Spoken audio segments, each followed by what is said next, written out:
She said at brunch, "I'm calling off the wedding, I don't love you anymore." In front of her friends, I said, "Thank you for your honesty." Then I stood up, took the ring back, and announced I'd be hosting a dodged-a-bullet party instead. Her friends stopped laughing when I added, "I 31 male just experienced the most bizarre Sunday brunch of my life." My fiancée, 29, and I were supposed to get married in 6 weeks, together for 4 years, engaged for 8 months. Everything seemed fine, or so I thought.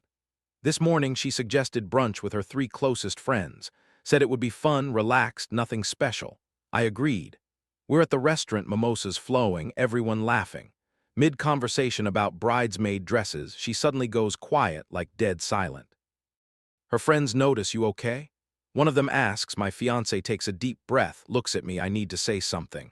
I'm thinking maybe she's pregnant or wants to change the venue. "Nope.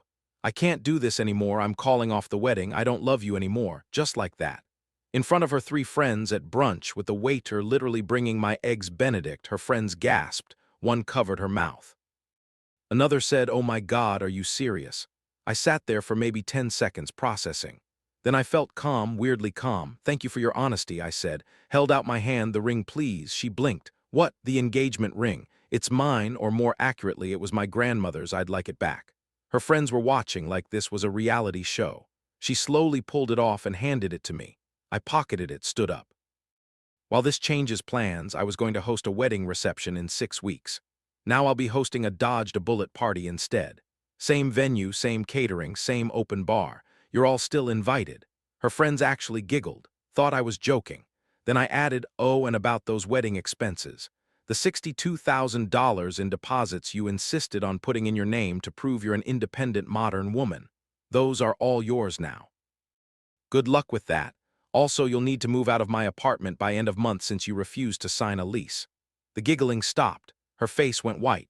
"Wait, what? Your name on everything. The venue deposit, the catering, the photographer, the flowers. Remember, you insisted. Said it was important for your credit building and independence. Congratulations on your independence." One of her friends whispered, "Oh no." And one more thing, I pulled out my phone. My uncle was planning to give us $150,000 as a wedding gift. Had it all set up, but that was contingent on us actually getting married. So that's gone too. I dropped $40 on the table for my untouched food. Enjoy brunch, ladies. I've got a party to plan, walked out, been sitting in my car for 20 minutes. Hands are shaking now, but I meant every word. Update 1, 3 days later, the fallout has been insane. Sunday afternoon, about 2 hours after I left brunch, my phone started blowing up. Her friends, her mom, her sister, all of them. Her mom called first. "You can't just abandon her with all that debt. You were planning to get married, that money was for both of you." She called off the wedding, the expenses were in her name at her insistence. I'm not legally or morally obligated to pay for a wedding that isn't happening, but she made those deposits assuming you'd help. She made those deposits assuming we'd get married. She ended the engagement, consequences. Her mom started crying, called me heartless, hung up. Her sister texted, "She's having a panic attack. The wedding costs are going to ruin her financially. You really gonna let that happen?" I replied, "She really going to call off a wedding publicly and expect me to still fund it?"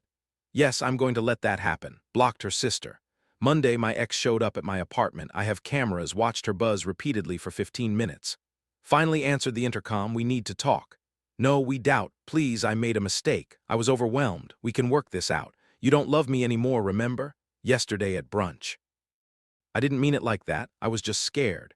"You meant it enough to say it in front of your friends. You meant it enough to blindside me at a restaurant. You own those words. What about the wedding costs? What about them? You have to help me. I can't afford $62,000 in debt. Should have thought about that before calling off the wedding." "This is financial abuse." I actually laughed. "Financial abuse? You put everything in your name. You made that choice. I'm just not bailing you out of your consequences. I'll sue you." "For what? Not marrying you? Good luck with that." She stood there crying for another 10 minutes, finally left. Tuesday, her best friend called, the one who was maid of honor. "Look, I know she handled this badly, but she's drowning. Can't you help her with at least some of the deposits?" "Why would I do that?" "Because you loved her." Past tense. Correct. She ended that Sunday. She's going to lose her apartment. She can't make rent plus these wedding payments. That's unfortunate. How can you be so cold? How could she call off a wedding at brunch? We all make choices. She tried the guilt trip angle for 20 more minutes. Told her I was done with the conversation. Hung up. Wednesday morning. I get an email from a lawyer, her lawyer, demanding I pay my share of the wedding expenses since they were undertaken with mutual understanding of shared financial responsibility. My response through my own lawyer. Client entered expenses in her name at her insistence. Client called off wedding unilaterally. No shared financial responsibility exists. Client respectfully declines to engage further. Her lawyer sent back a longer email, threatened to sue for promissory estoppel and unjust enrichment. My lawyer called me. She has no case. The expenses are in her name. She ended the engagement. You're clear legally. How much is this going to cost me to defend if she actually sues? Maybe $5,000 to $10,000 if it goes anywhere. But it won't. Any judge will toss it. Do it. Defend everything. I'm not giving her a cent. Here's the thing everyone keeps missing. She didn't just call off the wedding. She did it publicly. She did it to humiliate me. Her friends laughed when I first said I'd throw a party instead. They thought it was pathetic. But when reality hit, when they realized she'd screwed herself, suddenly I'm the bad guy for not rescuing her. Nah, she wanted independence. She's got it. The dodge to bullet party is still happening. Sent out invites yesterday. About 30 people confirmed. My family, even 2 of her friends who apparently think what she did was wrong. It's going to be at a bar. Cost me $800 for the space and some appetizers. Way cheaper than $62,000. Update 2. 10 days later, it's gotten messier. My ex's family has gone full court press. Her father called me at work. Somehow got my direct office line. You're destroying my daughter's life over pride. Your daughter destroyed her own life with her choices. She made a mistake. People make mistakes, and people face consequences for mistakes. That's life. I'm offering to mediate. We can split the cost. You pay half, she pays half. Clean slate. No, why are you being so stubborn? Because she called off our wedding at brunch in front of her friends for maximum humiliation. Now she wants my money to clean up her mess. That's not stubbornness. That's self-respect. We can't afford to help her with all of it. We've got our own bills, then she'll need to figure it out herself like an independent modern woman. He tried threatening me, said he knows people, said I'd regret this. I reminded him I record all my calls in a one-party consent state and hung up. Friday, I found out through a mutual friend what actually happened, why she called it off. She'd been seeing someone else. Not physically, apparently, but emotionally. Some guy from her gym. They'd been talking for 3 months. She thought she was in love with him, decided to call off our wedding to pursue her happiness. The gym guy found out about the $62,000 in wedding debt and the breakup drama, ghosted her immediately. So now she's alone, broke, and desperate. Her sister showed up at my apartment building Monday evening. Waited in the lobby until I came home from work. We need to talk. No, we don't. Please, 5 minutes. Against my better judgment, I agreed. We sat in the lobby. She's falling apart, lost 12 pounds, can't sleep. The debt collectors are already calling. That's unfortunate. She knows she screwed up. She knows she hurt you. But this punishment doesn't fit the crime. What punishment? I'm not doing anything to her. I'm just not rescuing her from her own decisions. You could help. You have the money. I do have money. Money I'm keeping because I didn't call off my own wedding and stick myself with unpayable debt. She thought you'd always be there for her. She was right. Until she publicly dumped me at brunch. Funny how that changes things. The $150,000 from your uncle. Can't you ask him to give it anyway? I stared at her. You want me to ask my uncle for $150,000 to give to my ex-fiancée who called off our wedding, for her to pay off the debt? You're delusional, genuinely delusional. You're being cruel, I'm being fair. She made choices, big girl choices. She gets big girl consequences. I stood up. We're done here. Don't come back. She started crying in my lobby. I went upstairs. Tuesday, I got a Facebook friend request from the gym guy, the one she left me for. Curious, I accepted. He messaged immediately. Dude, I had no idea she was engaged. She told me she was single, just wanted you to know. Cool, thanks for the info. She's been blowing up my phone, says you ruined her life. I didn't call off the wedding. Yeah, that's what I figured. She's intense, man. Good luck with whatever's going on. He unfriended me right after. Smart guy. Wednesday was the lawyer escalation. Her attorney filed a formal lawsuit. Breach of promise, unjust enrichment, intentional infliction of emotional distress. The works. My lawyer wasn't worried. This is a nuisance suit. She's desperate. Will file to dismiss and likely win. How much will this cost me? Probably $8,000 to $12,000 if it goes to trial, but I doubt it will. The facts are terrible for her. Do whatever you need to do. Thursday evening, my ex somehow got into my building. Someone held the door, started banging on my apartment door. Open up. We need to talk. I called building security. They escorted her out. She screamed the whole way about how I was destroying her life. And she had rights. Building manager called me after. Sir, we've documented this. She's now banned from the property. She tries this again. We're calling the police. Thank you. Also, I got to ask, what did you do to her? Didn't marry her. He laughed. Fair enough. Friday was the party planning. Confirmed final head count. 32 people, got the banner printed, dodged a bullet, a celebration. My mom asked if I was sure about this, if it wasn't too harsh. Mom, she called off our wedding at brunch, with her friends there. They laughed when I said I'd throw a party instead. Now I'm throwing the party. That's not harsh, that's follow-through, but all this fighting over the money. She put the expenses in her name, she called off the wedding. She's dealing with the consequences of her choices. I'm not being cruel, I'm just not being a doormat. Mom sighed. Your father thinks you're handling this well, thanks. The parties tomorrow should be interesting. Final update. 2 weeks later, the party happened. It was perfect. 32 people showed up. Friends, family, co-workers, even a couple of my ex's friends who'd reached out privately to apologize for not seeing how badly she'd handled things. The banner was a hit. Got photos with everyone in front of it. Open bar, good food, lots of laughs. My best friend gave a toast to our friend who dodged not just a bullet, but a whole firing squad. And to him having the spine to not pay $62,000 for the privilege of being dumped at brunch.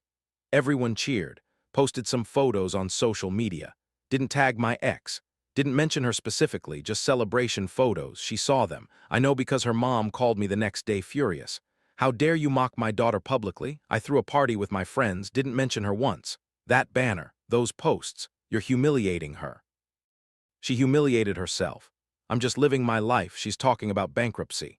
Do you understand that? Yes, that's what happens when you take on $62,000 in debt. You can't afford, and then lose the person who is going to help you pay for it. You could stop all this. Just help her with some of the money. Why? Because she didn't just break up with me. She did it at brunch in front of her friends, designed for maximum humiliation.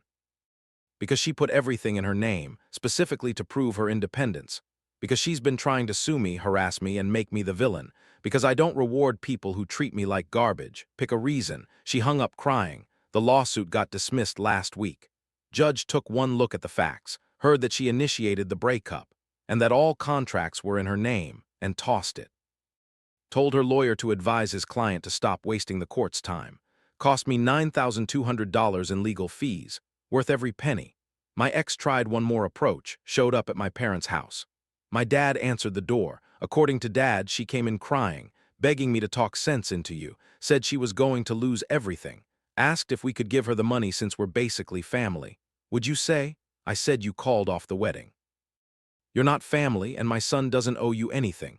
Then I closed the door. Thanks, Dad. Son, I'm proud of how you've handled this. A lot of men would have caved from the pressure. You stood your ground. That meant a lot. Current status. My ex moved back in with her parents, had to break her apartment lease. More fees, working 2 jobs trying to pay down the wedding debt. Her credit is destroyed. She's filed for debt consolidation, but it's not looking good. Do I feel bad? Not really. She made every single one of these choices. She chose to put the expenses in her name. She chose to call off the wedding publicly. She chose to try to bully me into paying anyway. She chose to sue me frivolously. I just chose not to save her from herself. Me, I'm doing great. Got the grandmother's ring back. Having it appraised and potentially selling it. Don't need the memories. Apartment is peaceful without her. Started dating again casually. Work's going well. Financially, I'm out about $10,000 total. Lawyer fees, the party, miss costs. She's out $62,000 plus legal fees, plus moving costs, plus destroyed credit. The math works for me. Someone asked me last week if I'd ever consider helping her now that everything's settled. If seeing her struggle makes me want to step in. No, not even a little, because this isn't about the money, it's about respect. She disrespected me in the worst possible way, then expected me to fund her consequences. That's not how life works. She wanted to call off the wedding. Fine, her right. She wanted to do it publicly at brunch. Weird choice, but okay. She wanted to stick all the financial responsibility on herself to prove her independence. Bold strategy. But she doesn't get to do all that and get my money. Pick one. She picked independence. She got it. She got it. Lesson learned. When someone shows you who they are, believe them. And when they try to make their problem your problem, sometimes the kindest thing you can do is let them solve it themselves.